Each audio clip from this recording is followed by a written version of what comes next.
Good morning and welcome to Enterprise Morning on Enterprise Television. I am Kende Bodarian. And I am Henry Igwebike. All right, it's the start of a new day and we are glad to have you on the show today.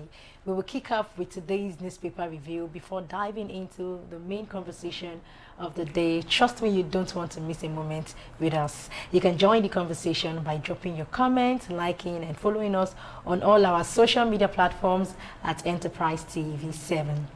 So joining us to share the matters at hand is Barrister Evans Ufeli. He is a barrister and a public affairs analyst. Thank you so much.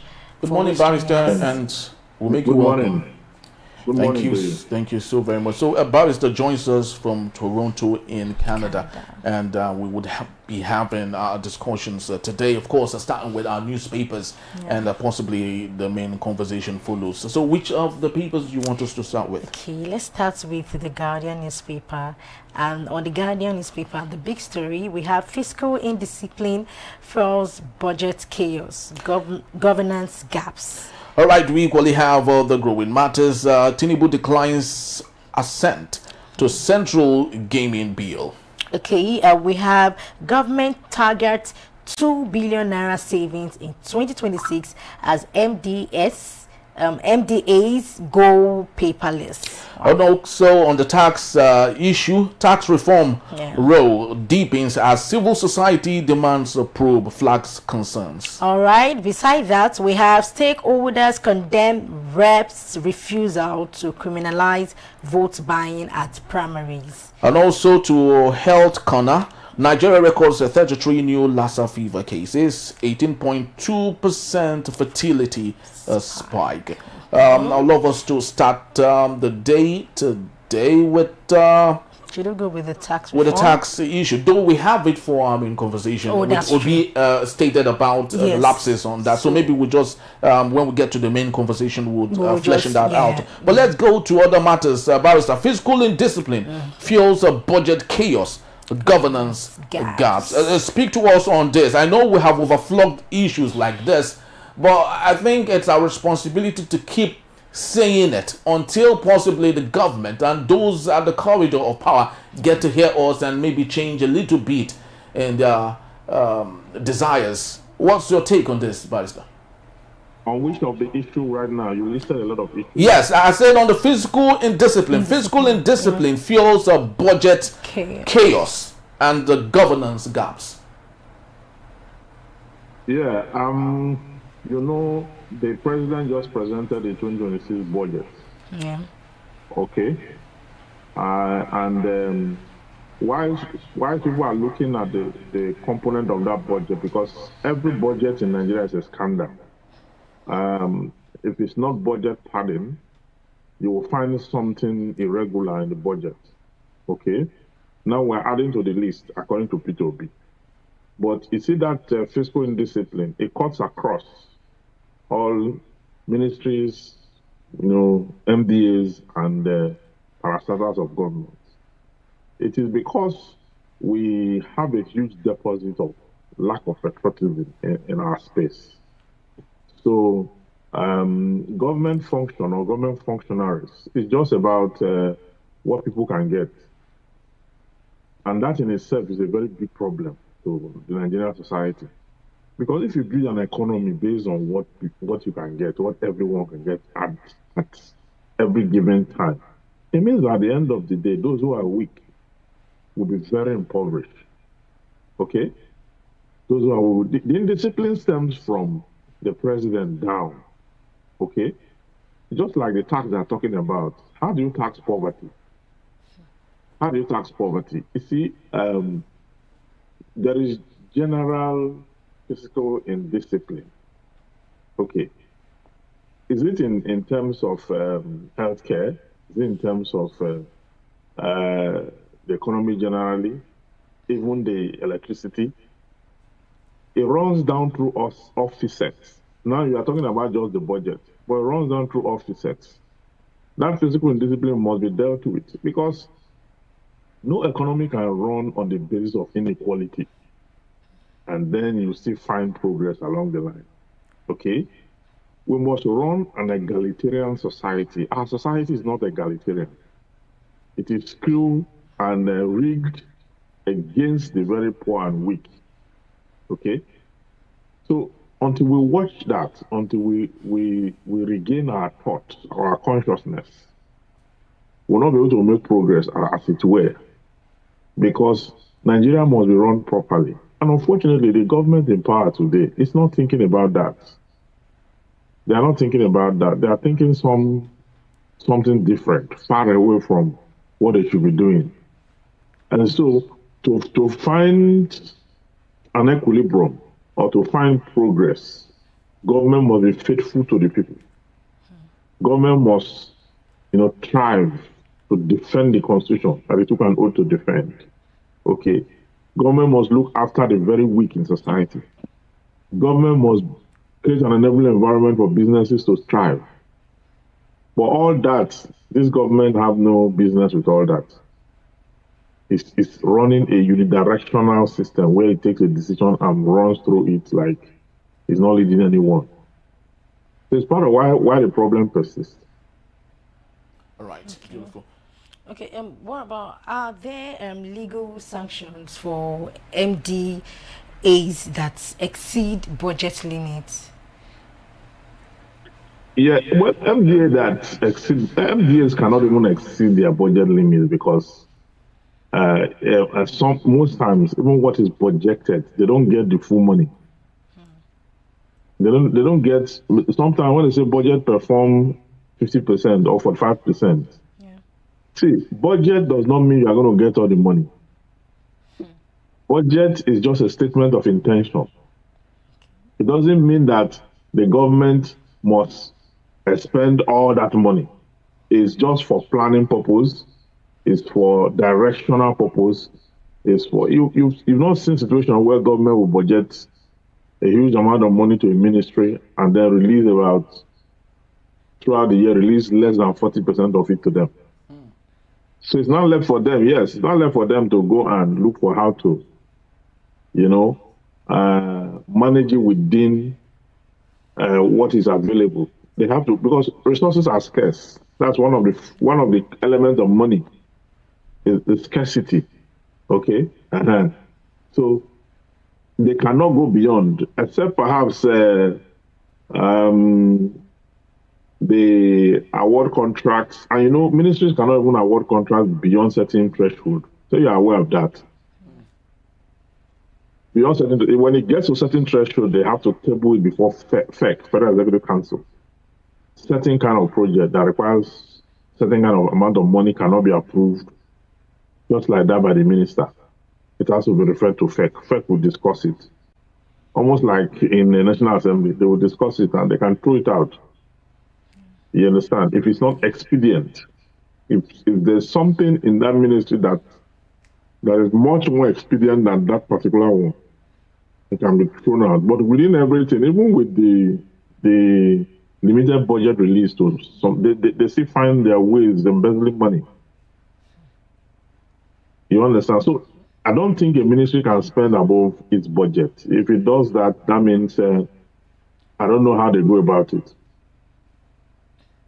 All right, so let's move to the Vanguard newspaper. We have the big story: why presidency raised the 2026 budget to 58 trillion naira. A writer to that story works on details as Nigerians await a breakdown. Okay, we also have NDLEA nabs female drug kingpin, seizes 23.5 kilograms of cocaine in children's room. All right, but let's just get to a talking point for today. Unprecedented takeover, dynamics, implications of APC's dominance of National Assembly. Barrister, did you watch that? I call it gory because it is really not democratic. The new national anthem, as done by the National Assembly when President Bola Ahmed Tinubu was about to present the budget to them. On your mandate, we shall stand. Everybody stood up, reciting that. What's your take on all of that and what we have, which the APC is calling unprecedented takeover of the 10th National Assembly? It was a gory sight. It was ugly. I blame the opposition in the House that could not raise a point of order, mostly because they were all scared of the situation. It was a gory side. They acted like they were not representing the people. You know, you go to a National Assembly that comprises of different political parties. You have a minority leader, you have a majority leader, you have a Senate president. It was plenary. Okay, both houses together. Okay, and you find that happening. You know, it was unfortunate. Okay, what are they telling Nigerians? This is the same president that's not performing. Not even like it's a performing president. It's a president that does not even have a grip of what he's doing, that practically does not even know what he's doing. And that is a president that the National Assembly that's supposed to be the bullhawk of democracy, that's supposed to be the harbinger of lawmaking. They're not singing on your mandate you shall stand. On which mandate? On which mandate? The election that brought Tinubu into power is not legitimate. It still have legitimate issues to answer, even though the court have resolved it in his favor. But it lingers. The scandal lingers. So when did it become the choice of everyone overnight that on your mandate? Because you know what happened in the National Assembly that day?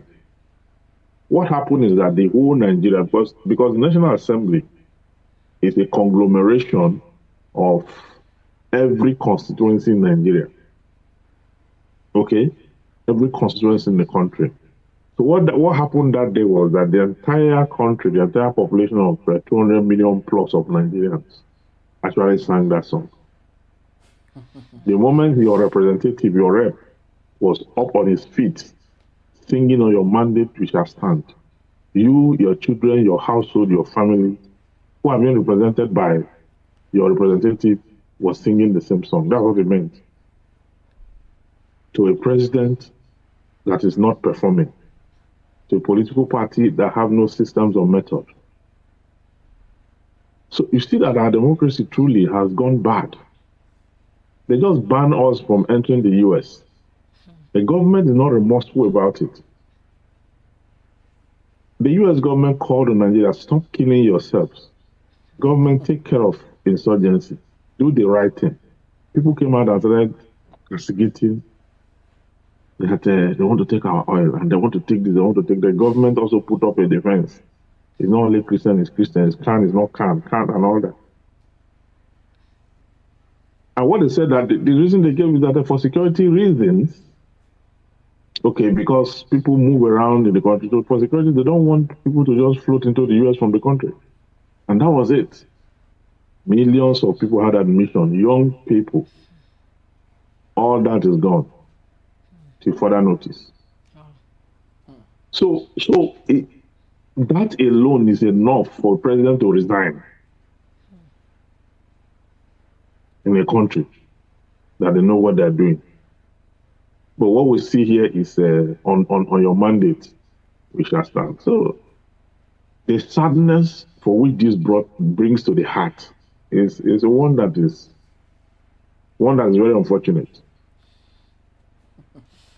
Very unfortunate, really. Well, then, Barrister, what are the long-term implications for democracy?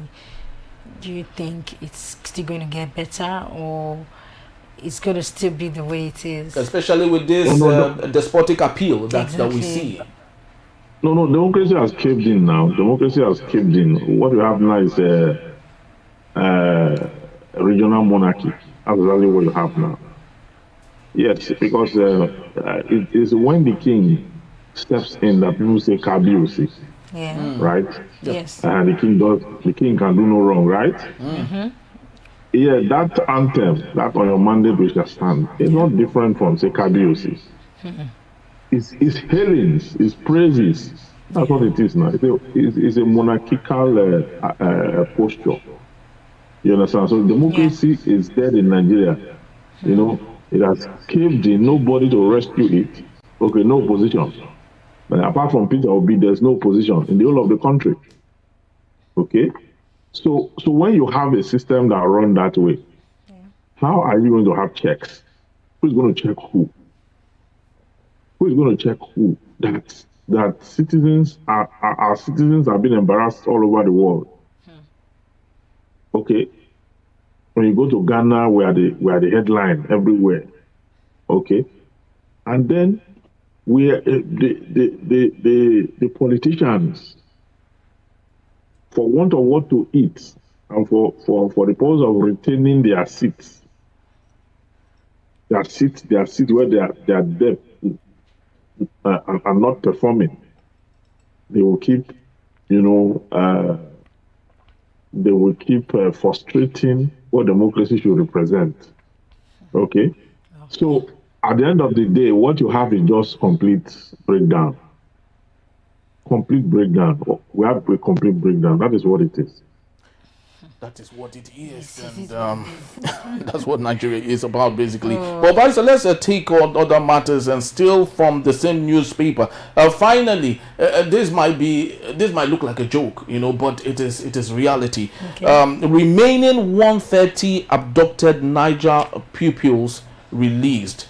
This is looking more like they divided the release in 3 batches. The first batch came, the second batch, and this is the final batch. And we see it like it's normal in a country like Nigeria, where every inch of the country is represented at least by a councillor and knows the terrain very well. Why do you think we keep behaving like ostriches, hiding our heads in the sand, while a lump of our body is exposed in the open to ridicule? Yeah, the same thing where this analysis is just one way street. The same thing we are talking about.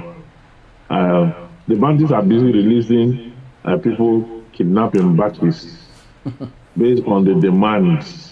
It is based on the money, the amount of money that they are releasing accordingly. Yes, it's based on the ransom. They release them in batches. In that state where they are releasing them in batches, you have a governor. You have a governor in that state. You have a deputy governor. You have the State House of Assembly. You have a State House representative, a State House Assembly member representing that constituency. You have a local government chairman, representing that local government. You have a councillor representing that ward where that kidnap took place. Yeah. You have all those hierarchy of leadership. You understand? Okay. But they are not bothered. They are not perturbed because nobody will force them out of office. You understand? So they can just keep on collecting their salaries and not performing. Nobody will question them. The people are already impoverished and weak. So who's going to question them? The people are preoccupied with survival. Okay? How they even save themselves from insurgency or attacks. That's what they are occupied with. Many of them are in IDP camps. People who are in IDP camps, do they have voice? Or people who are very, very poor, would they be able to stand for themselves? Their leaders that should stand for them, they will compromise. They are singing on your mandate, we shall stand. On the mandate, on this mandate, where insecurities has ruptured the country, on this mandate where things are going haywire, that's the mandate that Nigeria want to stand on. You understand? Are we serious? We're not a serious set of people. We're not serious set of people. We're supposed to turn that to a protest march, and say we cannot stand on this mandate and call for the impeachment of the president.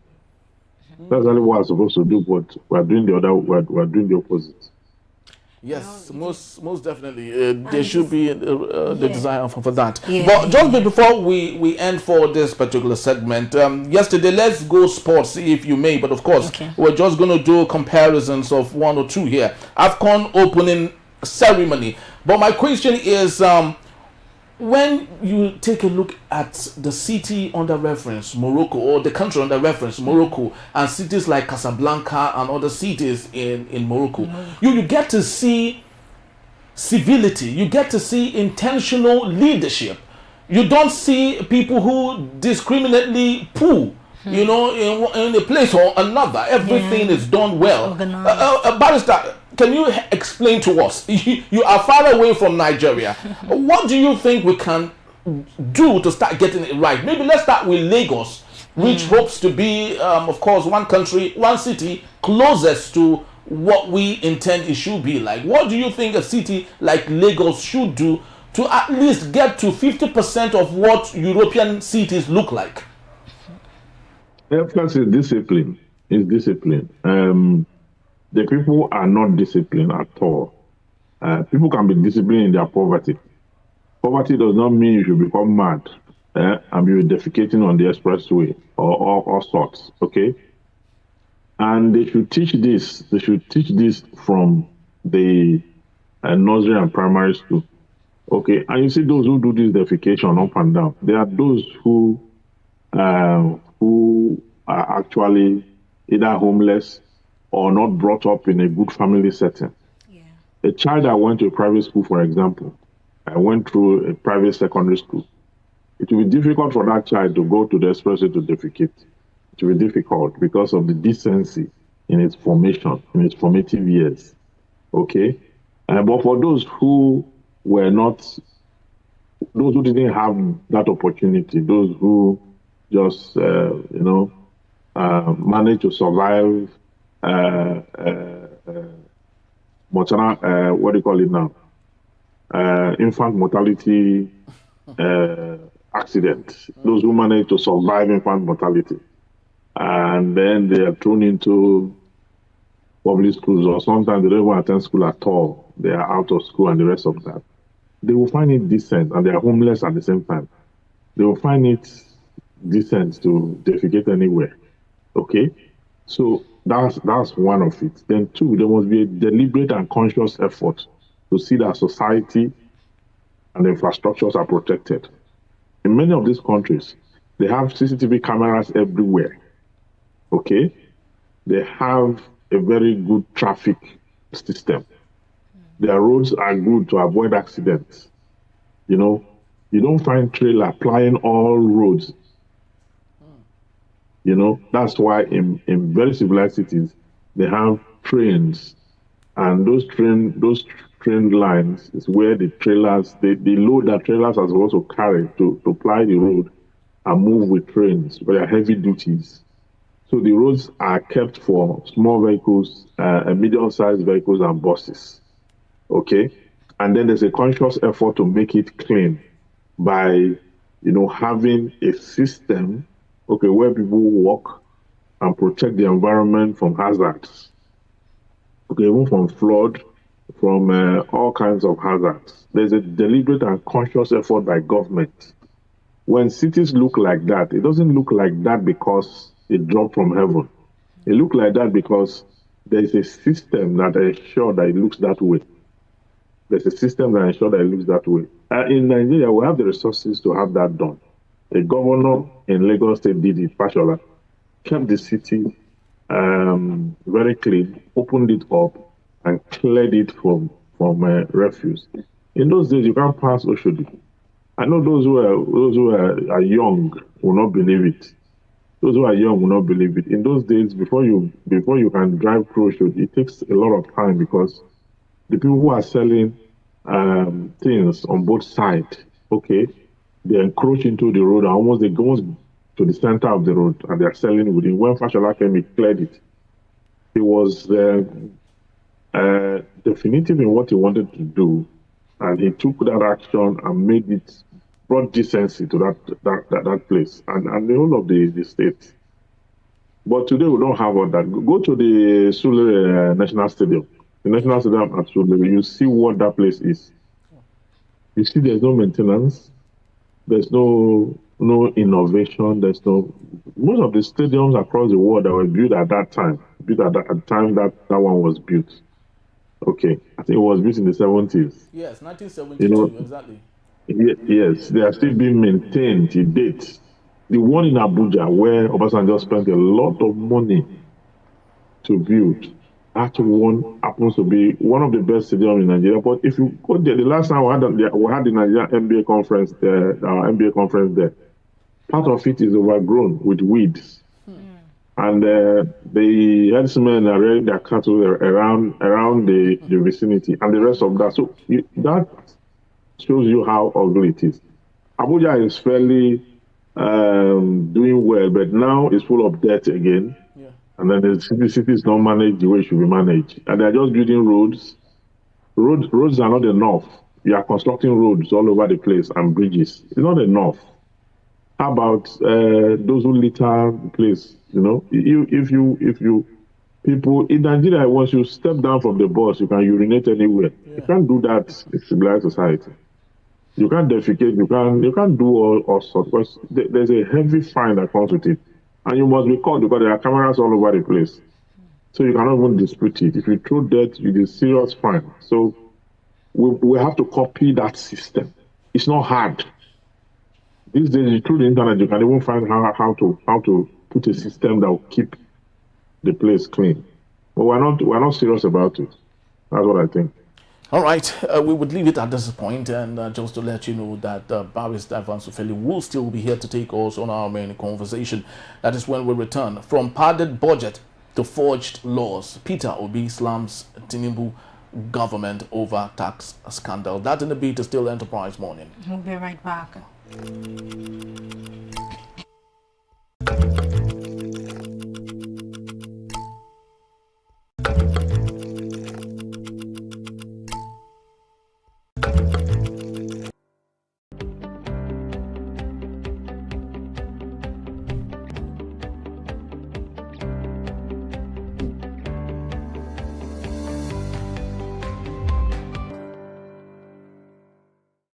Thank you so very much for being back, and if you just joined us, this is still Enterprise Morning, reaching you from Enterprise Television. Let's head straight to our conversation for today. Peter Gregory Obi has reacted strongly to the discrepancies discovered between the tax reform laws passed by the House of Representatives and the versions later gazetted and signed by President Bola Ahmed Tinubu, describing the situation as a dangerous shift from padded budgets to forged laws. The former Labour Party presidential candidate warned that such actions undermine public trust and threatens constitutional governance. Very true. Now, in a statement titled Migrating from Padded Budget to Forged Laws, posted on his X account, Obi said Nigeria's leadership failure is becoming increasingly evident even at the highest levels of government. He stressed that the altercation identified are not minor administrative errors but serious breaches that expose deep institutional decay and disregard for due process. He also said and expressed concerns over provisions that were allegedly introduced without legislative approval, including new enforcement and coercive powers for tax authorities. These include a mandatory 20% deposit before tax appeals can be heard, the sale of assets without judicial oversight, and the granting of arrest powers to tax officials. He warned that such measures directly affect taxpayers' rights and access to justice. He also questioned the silence of the presidency in the face of allegations bordering on forgery and abuse of process, demanding clarity on who made the changes. Obi insisted that Nigerians deserve full disclosure on what was passed, signed, and gazetted, stressing that no nation can progress where laws are manipulated and accountability is absent. All right, so let's get talking. We still have Barrister Vansufeli. Thank you so very much, Barrister, for hanging on. Thank you. Very well. Beautiful. So speak to us on this alleged pardon of the tax law. We thought that pardon was only meant for our budget. We didn't know that the tax that should be introduced to Nigerians with the hope that Nigerians will love to know what is in it is already been pardoned. Just a couple of days back, we learned that the FIRS office in Abuja was set ablaze. We do not know what happened there. But help us. What is your thought on all of this? Well, if the allegation turns out to be true, that's a serious indictment on this president, and that is gross misconduct, which will warrant impeachment. Because, you know, the legislature is a hallmark of democracy. Any bill that emanates from the executive must go through legislative scrutiny. Okay? Must go to that tax law or the tax act emanated from the executive. It's an executive bill. It's an executive bill. Okay? Then the legislature have to go through it and make their input. And it took, series of debates to bring it to where it is today before the president signed it. So if along the line, we're now having to see a gazetted copy that is different from the one that was deliberated by the National Assembly and passed at the floor of the House, that means someone has substituted it. And the allegation went further to say that there have been substantial variation or alteration. When you look at the one that is gazetted, it's different from the one that was passed. And in this one that was gazetted, they have added so many provisions and they altered so many provisions. Okay? Yeah. So the FRS is now being given the power to arrest, to make, without court order. Who does that? Okay? The presidency need to speak on this issue. Okay? Because if it is true, that particular law that they've gazetted goes to no issue, it will be set aside. They will set aside for one of legislative impact or input. Okay? And whoever is responsible for that criminality must be brought to justice. If it's a conspiracy, those who conspired, okay, if it's just executive rascality, then the National Assembly should investigate this proper and do the needful. It's just that it's unfortunate that the National Assembly we have is the one that is standing on the president's mandate. You understand? Yes. It is a serious decay, a decay that is unpardonable. That's unpardonable. The presidency cannot think mistake or claim there was a glitch or there was misrepresentation. There is no fault of theirs. They cannot give us that. They should have enough machineries, enough. If the intention was to deceive Nigerians, then this is unfortunate to say the least. It is because it means that public trust is completely eroded. It's completely eroded. Because at the end of the day, you are doing everything possible to just tax poverty, to tax the poor by all means. You want to tax the poor by all means. And it calls for, when the news broke out that France have been brought into the tax implementation system and all that, the presidency came and denied it. You understand? I was going to raise that issue that time. That even the tax law that we have today, the tax act that we have today, have no provision for that alliance. Could it be that they want to use the tax law to muzzle Nigerians? That is why we're now having provisions that were not deliberated in Parliament. Because if you have those provisions, Parliament will not pass it. Yeah. They will not pass it because it is a law that wants to bypass the judiciary. Okay? Without court order, you can begin to act in that arbitrary manner. And then you can begin to demand for 20% before tax appeal.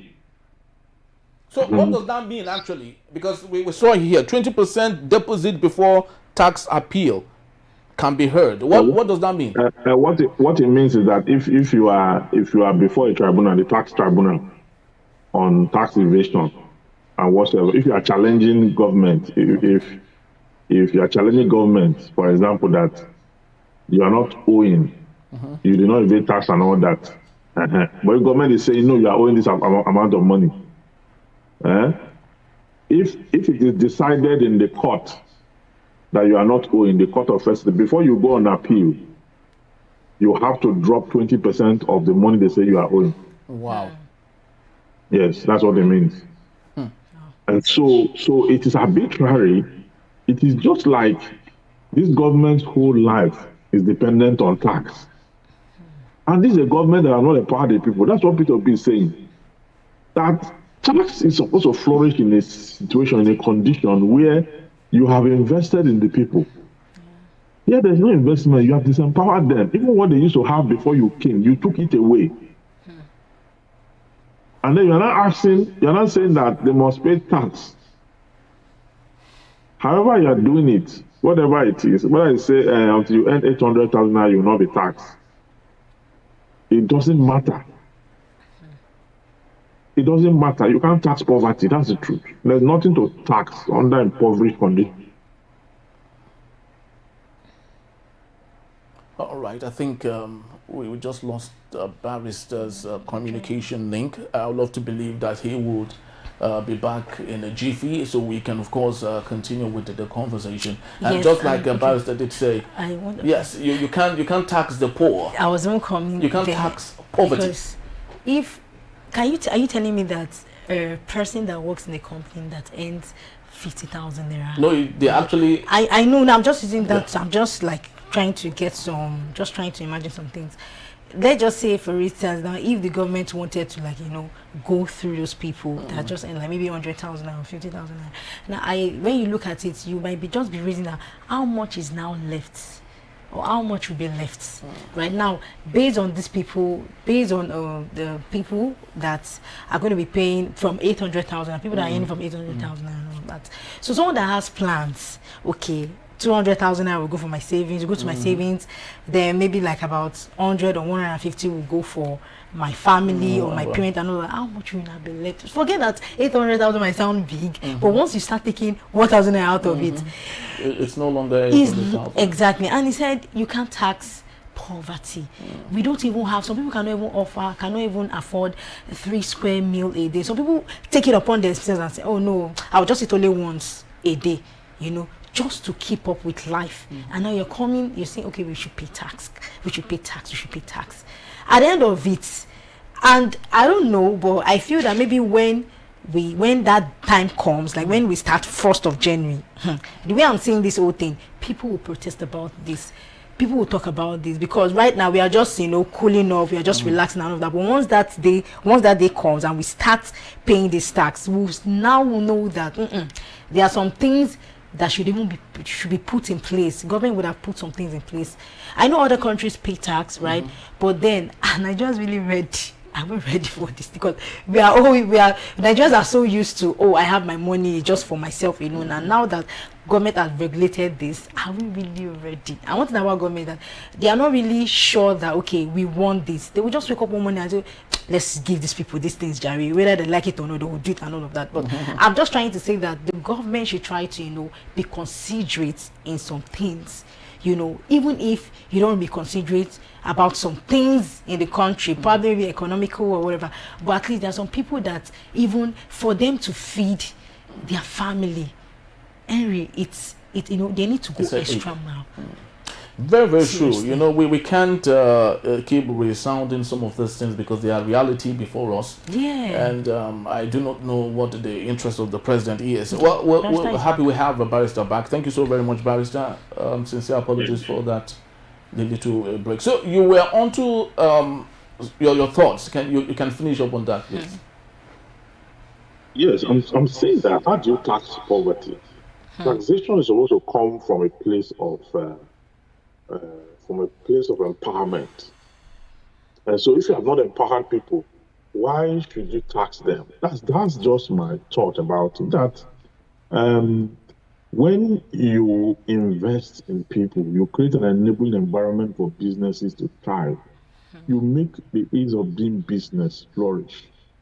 Then by the same token, corresponsively, the people will, pay tax to retain that level of commitment that the government have created. Okay?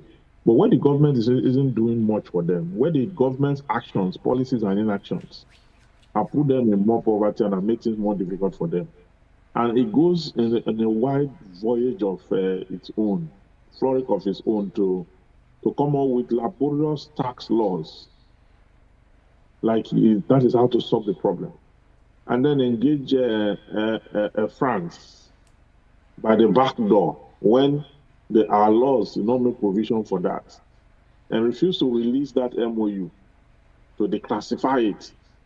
So when you have all that, you know that it's not a government that is sincere to the people. The government is hiding something. I don't know how long it thinks it wants to do that.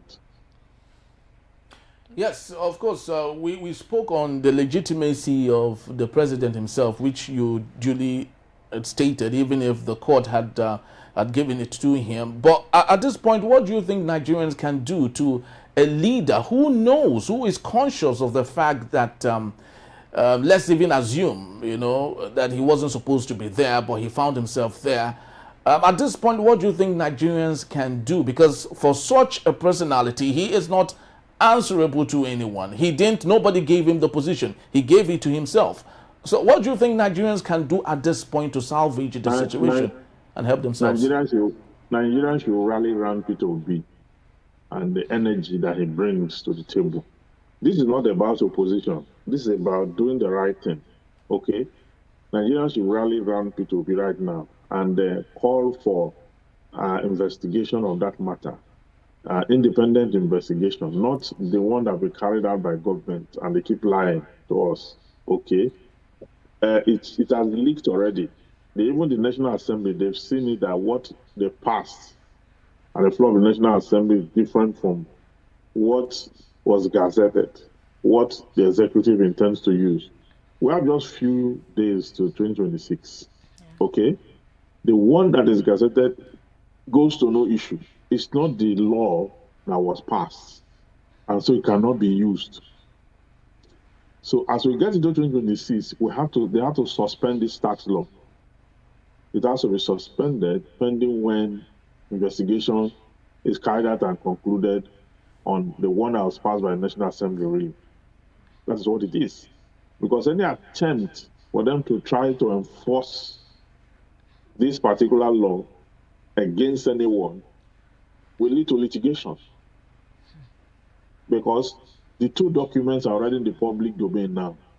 And once you are saying something is fake, the law expects you to bring the copy that you think is valid, was passed by the National Assembly. At the level of the bill, remember that during the hearing, we got a copy of the one that was passed. We got a copy of the one that was passed. There are a lot of copies out there, but they got a copy of the one that was passed. Okay, so as long as it's different from this one that's been bandied around by the executive, then is a valid ground for litigation. Yes, so that a court should make a pronouncement early enough, make a pronouncement on an application to restrain the federal government from enforcing these tax laws because of the scandals and the irregularities that we are faced with, pending the determination of investigation to come up with the one that was passed by the National Assembly. You see, all these things are supposed to be done by the National Assembly, but they will not do it. They will claim they don't know about it. Individuals, civil society groups, and all that, we should put up that. Serap and the rest of that, we put up a court process to that effect and have the federal government restrained. Let the Attorney General of the Federation come to court to argue how that a law was passed and another one is in circulation for implementation. Yes, Barrister, since the coming of Afam Osigwe as the NBA chair. We've seen some awesome job done by the NBA as a pressure group or as an organization in the cause for fighting for Nigeria, especially with the tinted glass thing, which of course they are following suit with every power they have. Do you think the NBA, this is equally something they would equally love to, to take on? Do you think it's in their purview to take this up equally? It's public interest. It's public interest. The NBA is supposed to take up public interest matters. If you look at the tinted glass, and it's public interest, it affects everyone. It's a public law, so it's not a personal law, not personal breach. You understand me? It's public breach of law and order.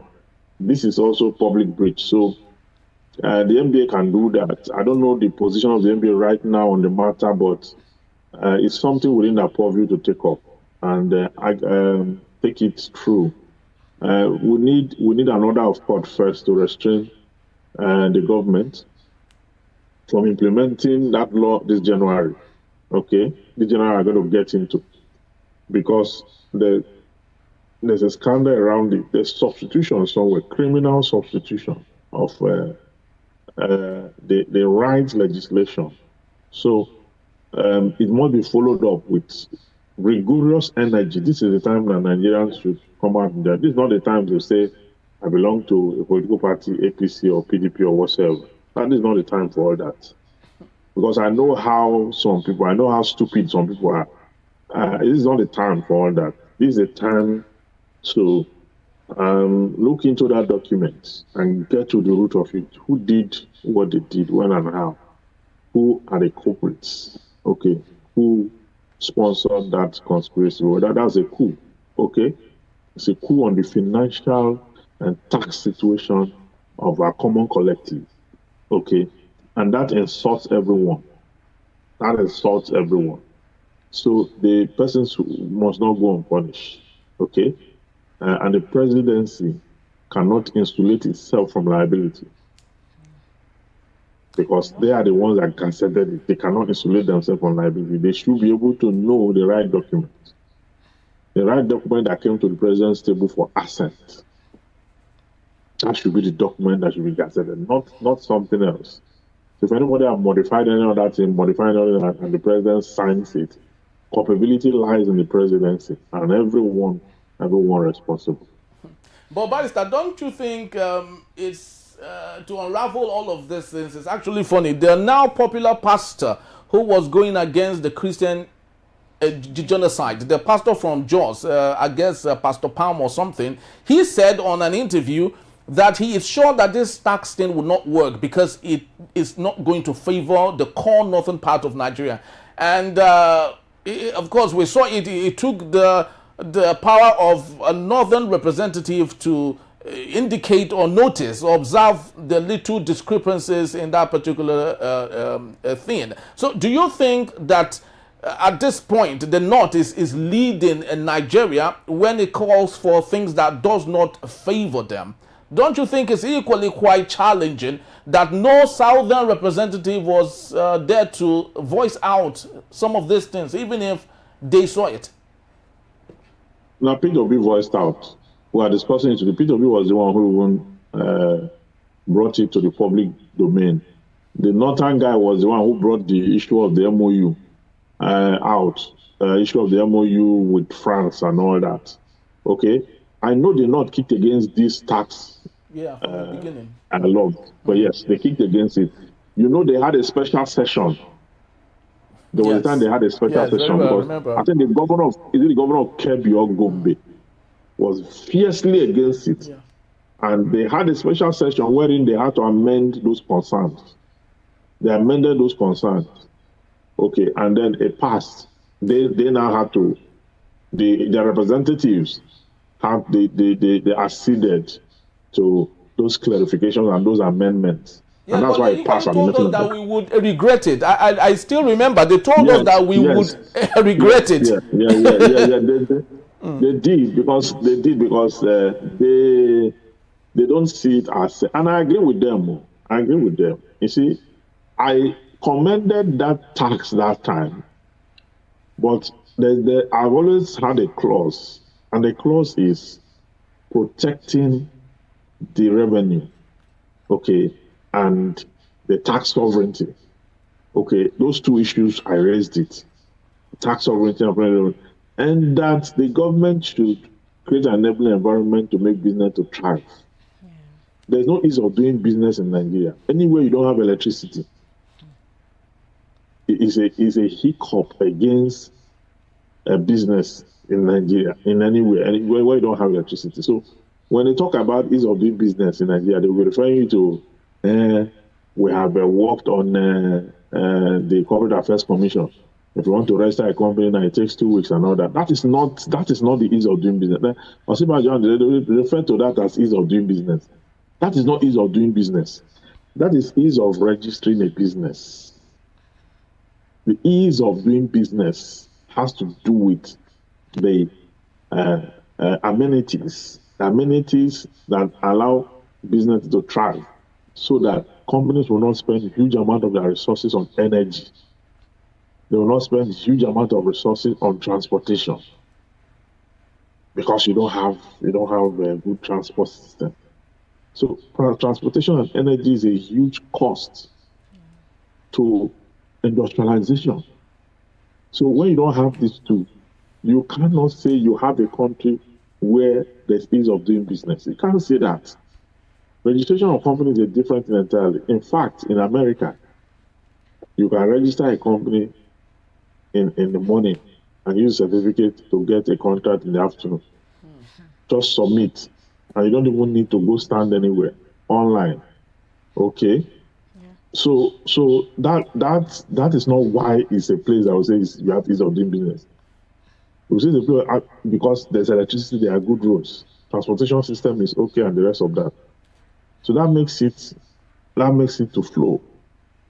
Okay. So this case is a very, very important case. On no account should that law be implemented this January, because the government is set now to collect tax in January using a fraudulent, a forged document to have that done. Okay, at this level, at the periphery, it's still an allegation. And that's why I said I will use the word allegedly. If it turns out to be true, then it goes to no issue. It goes to no issue. They must go and dig up that one that was passed by the National Assembly. But the National Assembly should provide the one that was passed by them. Let that one be gazetted, and let that one be in public domain for implementation. All right, I think we have to leave it at this point. It's a developing story.